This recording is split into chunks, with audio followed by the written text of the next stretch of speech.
Welcome student. S में online class में आपका स्वागत है। और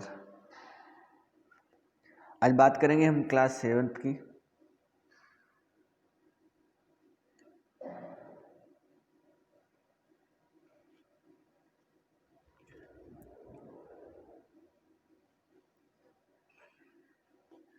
और एसएसटी की बात करेंगे।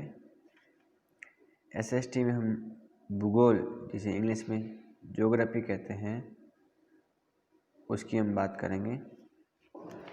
ठीक है। कल हमने फर्स्ट लेसन कंप्लीट कर लिया था, लगभग थोड़ी बहुत बातें उसकी बाकी रह गई थी।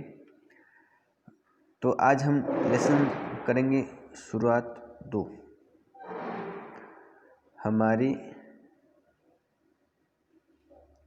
पाठ संख्या 2 का नाम है हमारी पृथ्वी के अंदर। हमारी जो पृथ्वी है उसके अंदर क्या क्या सिस्टम है, आंतरिक भाग किस प्रकार का है, हम उसके बारे में अध्ययन करेंगे। इससे पहले फर्स्ट लेसन की कुछ बातें रह गई थी, वो हम बात कर लेते हैं पहले उसको। कि हमने प्राकृतिक पर्यावरण के बारे में पढ़ा। अब देखते हैं मानवीय पर्यावरण।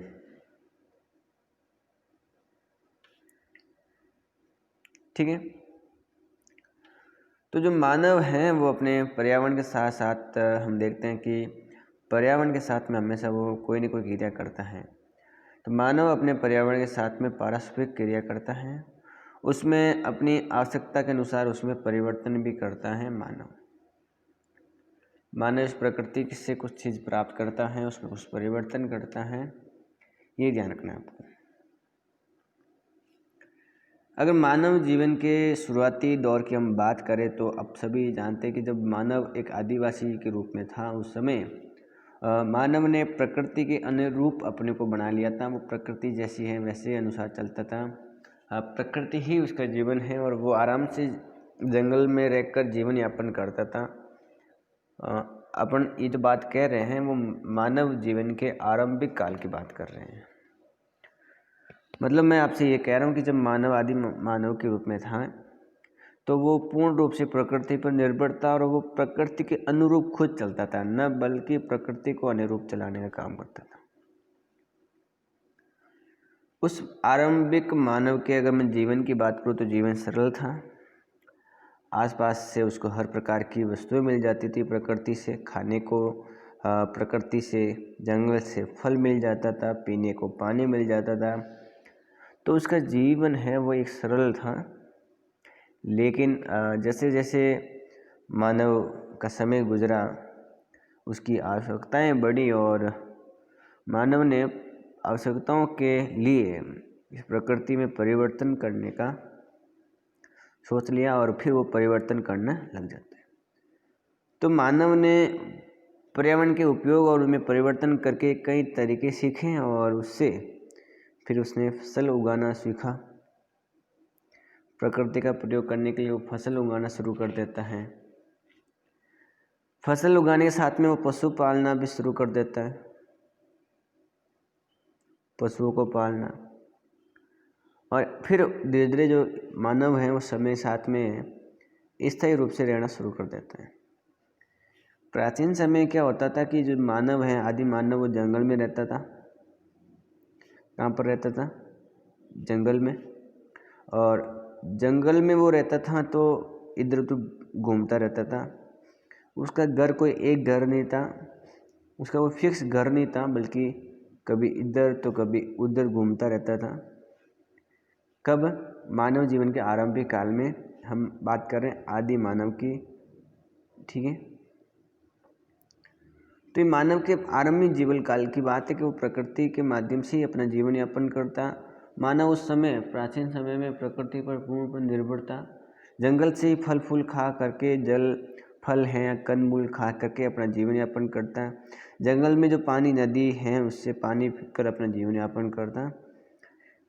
लेकिन धीरे धीरे मानव ने क्या कि प्रकृति से कुछ सीखा और फिर वो अपने आवश्यकताओं की पूर्ति के लिए प्रकृति में परिवर्तन करने की इच्छा जगाता है और वो प्रकृति में परिवर्तन के तौर पर फसल उगाना, पशुओं को पालना, इसके अलावा स्थायी रूप से घर बनाकर रहना, उसके जैसा सिस्टम शुरू हो जाता है।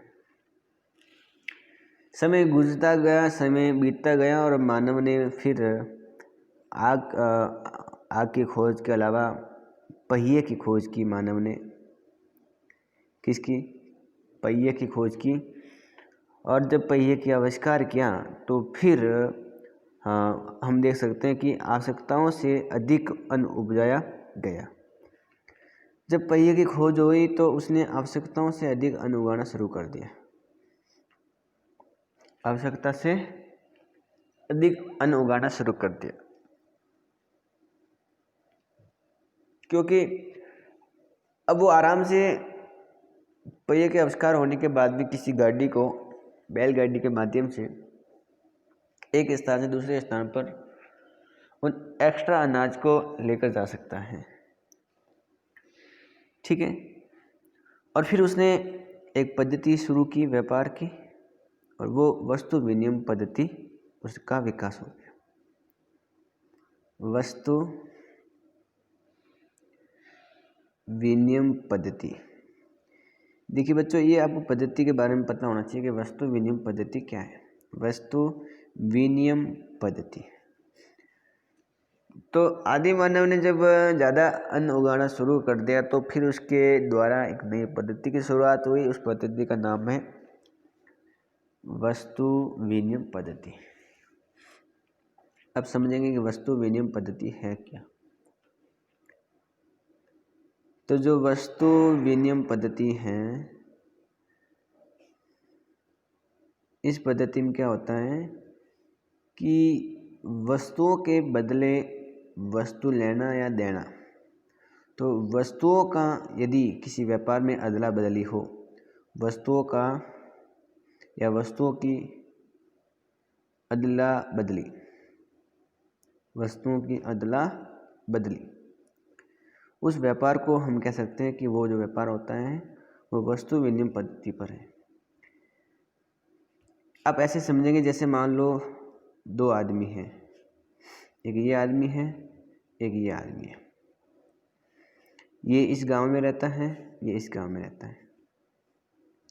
ये खेत में काम करता है और खेत में काम करके ये क्या करता है, चावल उगाता है। ठीक है।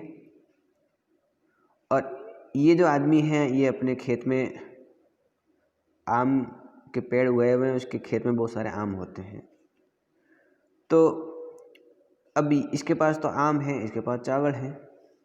दोनों गांव के बाज़ार में आ जाते हैं। ये आम लेकर इधर बैठा है, ये व्यक्ति क्या लेकर बैठा है, आम। ठीक है। अब क्या हुआ कि इस चावल वाले व्यक्ति को आम खाने, क्या खाने, आम। इसको आम चाहिए, इसके पास आम नहीं है, इसके पास चावल है। और इस आम वाले व्यक्ति को चावल चाहिए, क्या चाहिए, चावल, घर पर सब्जी चावल खाने के लिए। तो क्या हुआ कि इस आदमी ने एक बर्तन में बहुत सारे चावल लिए, चावल भर करके इसके पास में आया। उसको कहा कि इस चावल के बदले मुझे आम चाहिए। तो इसको चावल चाहिए, इसने क्या किया, किसने ये चावल लिया और इसको क्या दिए, आम दिए। मतलब इस आदमी को आम खरीदने के लिए इस व्यक्ति से पैसों की ज़रूरत नहीं पड़ी, इसको चावल लेने के लिए पैसों की ज़रूरत नहीं पड़ी। इसका मतलब ये हुआ कि इस व्यक्ति ने अपने पास में जो वस्तु थी, वस्तु यहाँ चावल है, तो इस व्यक्ति ने अपने पास के वस्तु को इसको दिया और इसने अपने पास में जो वस्तु, जो आम है, वो इसको दिया। तो इस वस्तु का इधर अदला बदली हो गया, इधर हो गया। तो जहाँ वस्तुओं की अदला बदली हो उसे हम क्या कहते हैं, वस्तु विनिमय पद्धति। जैसे इसने चावल दिया, इसने आम लिया, तो ये वस्तु की अदला बदली हुई कि आम के बदले चावल और चावल के बदले आम। तो इसमें एक चीज़ की दूसरी चीज़ से पैसों का कोई मतलब नहीं, सीधा सा व्यापार हुआ। इसके भी काम बन गए, इसके भी काम बन गया, लेकिन पैसों की वजह से नहीं, वस्तु के बदले वस्तु। ये पद्धति शुरू होगी, व्यापार करना शुरू हो गया धीरे धीरे। समय के साथ में नए नए आविष्कार होते गए, औद्योगिक क्रांति में विकास होता गया और अब वर्तमान समय में जो मानव के पास में है वो सूचना क्रांति काफ़ी आ गई है। संचार के जो साधन हैं वो काफ़ी आ जाते हैं और धीरे धीरे समय में परिवर्तन होता रहता है। इस प्रकार का सिस्टम है वो मानवीय पर्यावरण है। इसकी हमने बात कर ली। अब तो पाठ संख्या 2 की हम शुरुआत कर रहे थे। तो हम पढ़ रहे हैं कि पृथ्वी जो हमारी है उसके अंदर क्या है। जो हमारी पृथ्वी, ये हमारी क्या है, पृथ्वी, जिसको इंग्लिश में अर्थ कहते हैं। इसके आंतरिक यानी अंदर वाले सिस्टम में भाग में क्या है, अंदर पानी है या गैस है, अंदर क्या है पृथ्वी के अंदर। और अंदर जो चीज़ें हैं, जो वस्तु हैं, उनको कौन कौन से नाम से पुकारा जाता है। पहली बात तो ये ध्यान रखनी, तो हमारी पृथ्वी है, जो अर्थ है, वो एक जगह पर ठहरी हुई नहीं है। हमारी पृथ्वी है वो गतिशील है। क्या है, गतिशील। हमारी जो पृथ्वी है वो एक गतिशील ग्रह है। गतिशील का मतलब यह गति करती रहती है। देखो, 2 प्रकार की गति हम पढ़ेंगे, परिक्रमण और परिभ्रमण। एक तो पृथ्वी परिक्रमण गति करती है, एक परिभ्रमण करती है। अब परिक्रमण क्या है और परिभ्रमण क्या है ये समझना जरूरी है। तो देखिए, परिक्रमण की बात करते हैं और परिभ्रमण की बात करते हैं। अब देखो, ये सूर्य है और आप सभी जानते हैं कि सूर्य के चारों तरफ सारे ग्रह चक्कर लगाते हैं। तो हमारी पृथ्वी भी, मान लो ये पृथ्वी का कक्षा है, अक्ष, तो इस पृथ्वी भी हमारी जो ग्रह है वो इसके सूर्य के चारों तरफ चक्कर लगाती है। ये सन है और ये अर्थ है। और एक तो ये बात है कि पृथ्वी सूर्य के चारों तरफ चक्कर लगाती है, पहली बात तो ये ध्यान रखनी। दूसरी बात ये है कि जो पृथ्वी है वो अपनी जगह पर, जिस जगह पर पृथ्वी है, जिस अक्ष पर, हम उसको अक्ष बोलते हैं कि ये उसकी जगह है, तो पृथ्वी अपने अक्ष पर ही घूमती रहती है।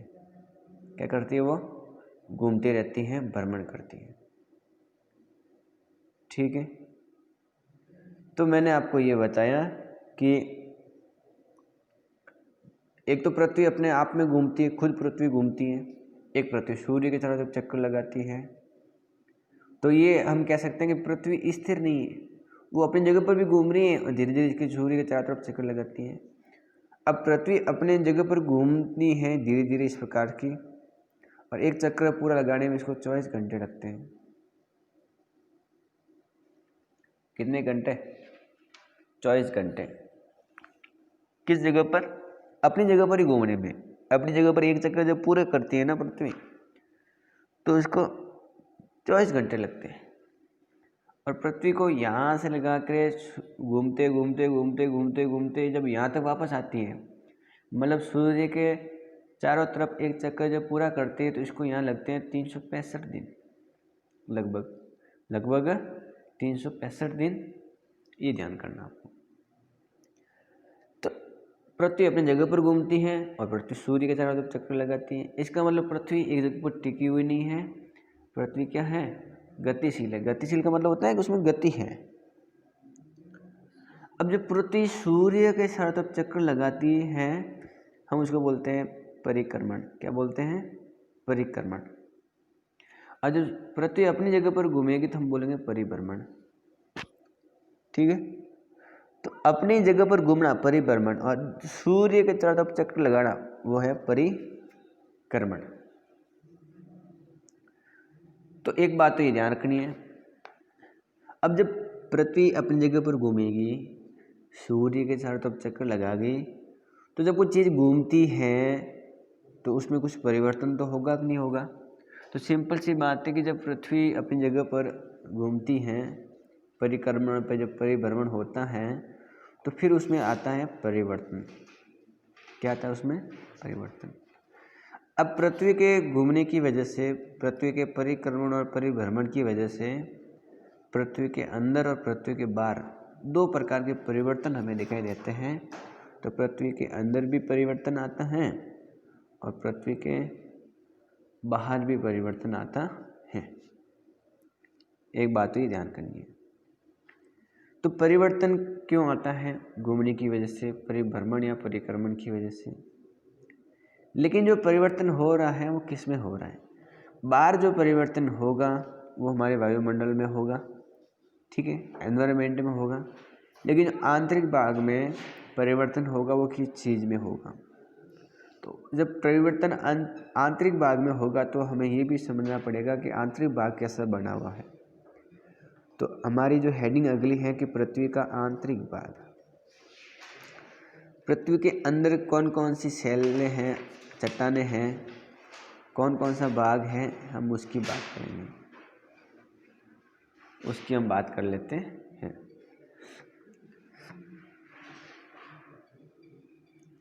ठीक है। अब देखो पृथ्वी का आंतरिक भाग की बात करें, जैसे आपने प्याज तो देखा होगा, प्याज। तो प्याज जब आपने देखा होगा कि जब उसको तोड़ते हैं तो एक परत आती है प्याज में, फिर दो परत आती है, तीन परत आती है, अलग अलग परतें आती रहती है ना प्याज की।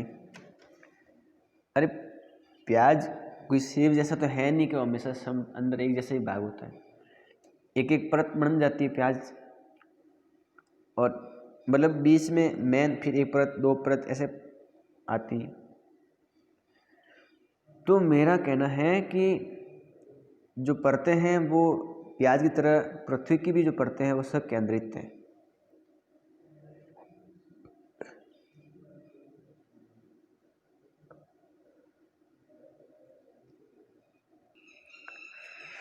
तो मैंने आपको बताया सकेंद्रीय। सकेंद्रीय का मतलब क्या होता है?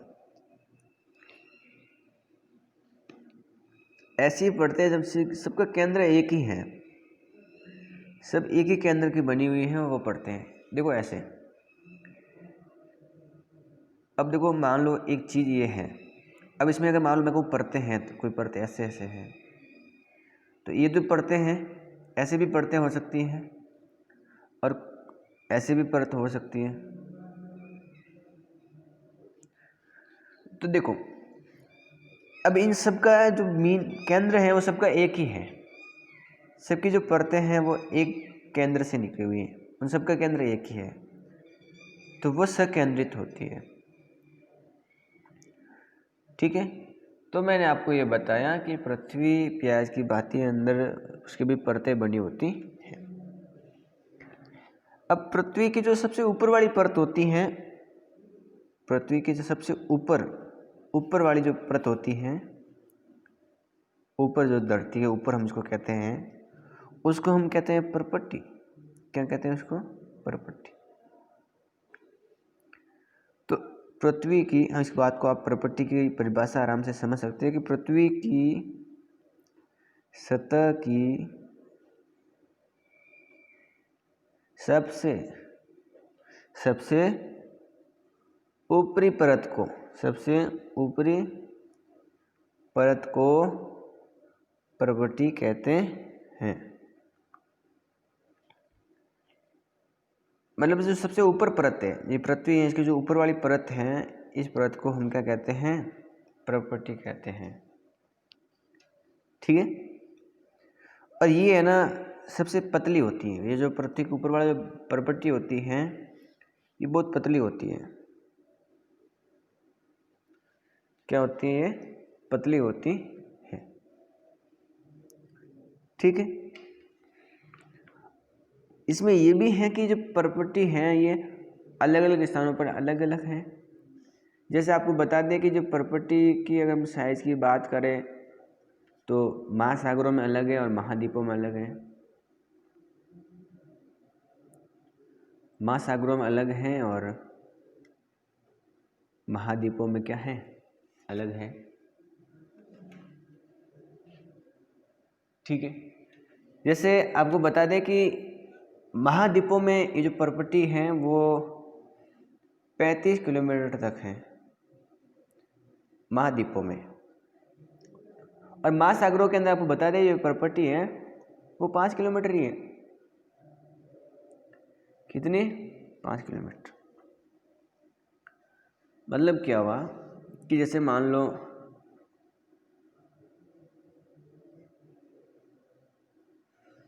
ये पृथ्वी की ऐसे उबड़ खाबड़ चीज़ है, धरातल है, ये ऐसे मतलब पहाड़ हो गए और ये पानी हो गया। ये आपका महाद्वीप का भाग है, महाद्वीप का भाग, और ये जो भाग है वो महासागर का है। ठीक है, तो मैंने आपसे ये कहा कि इस लाइन के ऊपर ऊपर जो ये भाग है, ये नीचे वाला, धरती के जस्ट नीचे वाला जो ऊपर वाला जो ये भाग है, ठीक है, इसमें आपको ध्यान रखना है कि इस लाइन के ऊपर ऊपर जो भाग है वो परपट्टी है। क्या है? परपट्टी। अब समझो कि बीच में ज़्यादा दूरी कहाँ है, कहाँ ज़्यादा मोटी है। तो मैंने बताया जो ये भाग जो है, ये पर्वत वाला, ये महाद्वीपीय भाग है, और ये पानी है, तो ये क्या है? महासागर है। क्या है? महासागर है। तो ये जो यहाँ दूरी है, यहाँ से यहाँ तक, मतलब जो महाद्वीपों वाली जो प्रॉपर्टी है वो आपकी